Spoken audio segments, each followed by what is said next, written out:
pitch it to him again, but we got a flag thrown.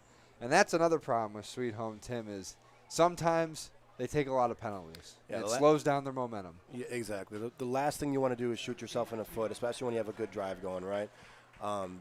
It hurt them on the defensive end in the last drive, gave North Tonawanda one of the first downs, and now it's hurting them here a little bit, especially when you just got a free 15 yards for a face mask. You know, you got to take advantage of that. And now you're just going back the other way, so giving some of the face mask penalty back to them there. So it'll be first and goal from, looks like the 14 or the 13.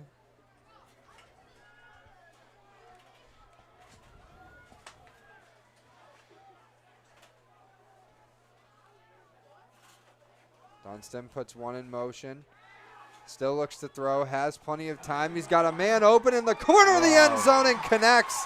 Elijah Crawford gets the Panthers on the board. And Sweet Home can drive with points. What a response by the Sweet Home. We're tied up at 6. We talked about a couple minutes ago about Dunstan. He missed Crawford on an open touch. He's got it back right there. Great play by the quarterback. Rolled all the way to his right, throwing all the way back to the left side of the end zone. That is not an easy throw, folks. That is a good pass by a wide open receiver. Great play call and better execution. On to attempt the extra point here for the Panthers is Tagiri. And whistle blow as the ball snapped. Good thing for Sweet Home because that kick definitely would have been blocked. And we'll see who this is against.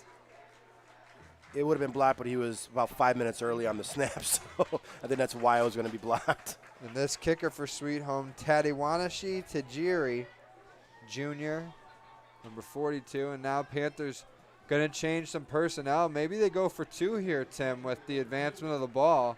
John, these are big plays. You know, we mentioned a little while ago, North Tonawanda not having a kicker. Mm-hmm. They're probably going to go for 2 every single time. They're already 0 for 1.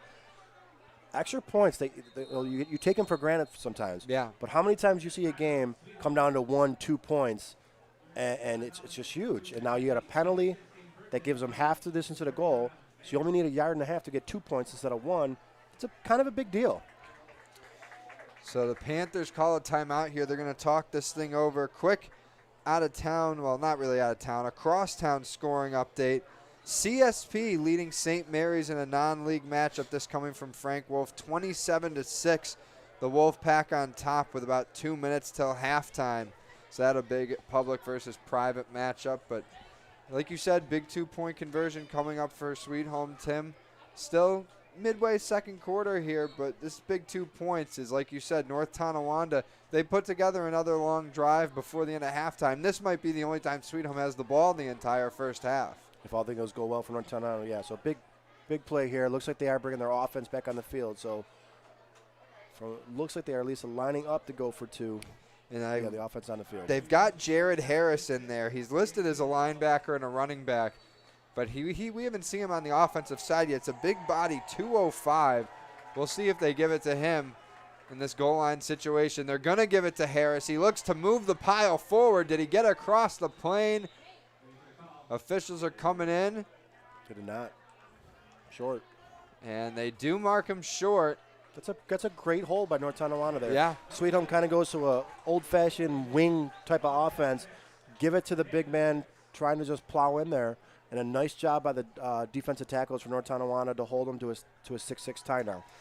Those who have watched Sweet Home football for a long time remember in short yard situations they used to go into the Big Bird. I don't know if they still run that here, but that was one of their specialties for a long time. But, you know, like you said, North Tonawanda's defense able to weather the storm. They're able to take something away from that.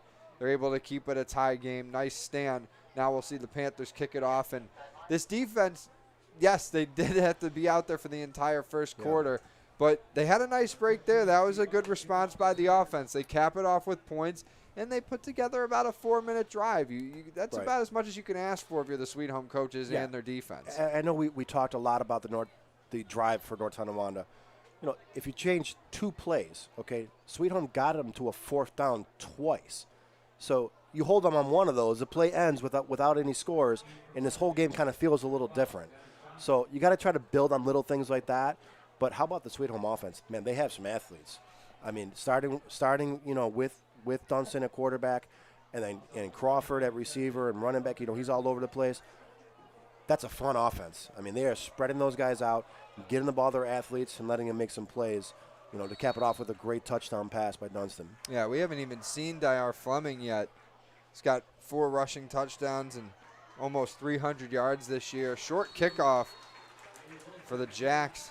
So that's the one issue I have, John. So you see a real short kick there, and you see that a lot in high school. But if you are playing against an offense that barely throws the ball, I would think you want to kick it as far as you can, right, and make them go as long as they can, because they're going to run the ball 95% of the time. I just don't love the idea of a little pooch kick, giving the ball right at just about midfield. Yeah, this is going to be a great starting spot for NT. They're at their own 46. 8:16 to go until halftime. 6-6 tie in this Class A North matchup. Homecoming game for Sweet Home as well. They'll have a Sweet Home High School Hall of Fame ceremony during halftime as Heim able to run for about 3 on that first down carry.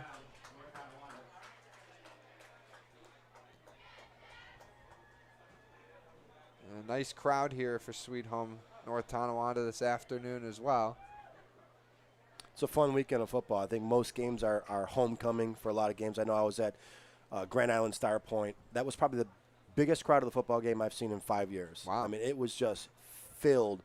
And Grand Island did a nice job for the home crowd last night. I think it was 38-0. Yeah, last night's Iroquois Pioneer game was a close one all the way to the finish.